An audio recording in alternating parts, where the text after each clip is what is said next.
Hello বন্ধুরা, তোমরা সবাই কেমন আছো? আজ হচ্ছে বুদ্ধ পূর্ণিমা। এই বুদ্ধ পূর্ণিমাতে ঠাকুরতলা নৃসিংহদেবের জল ঢালা হয়। প্রত্যেক গ্রামবাসীরা এখানে এসে বা দূর দূরান্ত থেকেও লোক জল নিয়ে এসে এখানে আজকের দিনেই ভগবানের শুধু সবাই জল ঢালতে পারে।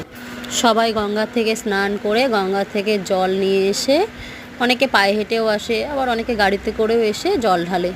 কাল ছিল নৃসিংহ চতুর্দশী, কালকেও সারাদিন পুজো হয়েছে, আজকেও সারাদিনই পুজো হবে। আজকে ভগবানকে সাজানো হবে খুব সুন্দর করে, সারাদিন পুজোও করা হবে। এই দুদিন খুব ভিড় হয় পুজো দেওয়ার জন্য। এমনি প্রতিদিনই হয় মোটামুটি ভিড়, কিন্তু এই দুদিন প্রচণ্ড ভিড়। কালকে তো এত ভিড় হয়েছিল আমরাই দর্শন করতে পারছিলাম না। আজ মোটামুটি ফাঁকাই ছিল, দর্শন করেছি। আমরা জল দিইনি, আমরাও সকালবেলায় গঙ্গা স্নান করে এসে ভগবানকে পুজো দেওয়া হয়েছে। এত সুন্দর দৃশ্য তোমরাও দেখো, ভালো লাগলে একটা লাইক, কমেন্ট, শেয়ার আর চ্যানেলটা একটু সাবস্ক্রাইব করে দিও। আবার নতুন নতুন ভিডিও নিয়ে আসছি। টাটা, সবাই ভালো থেকো।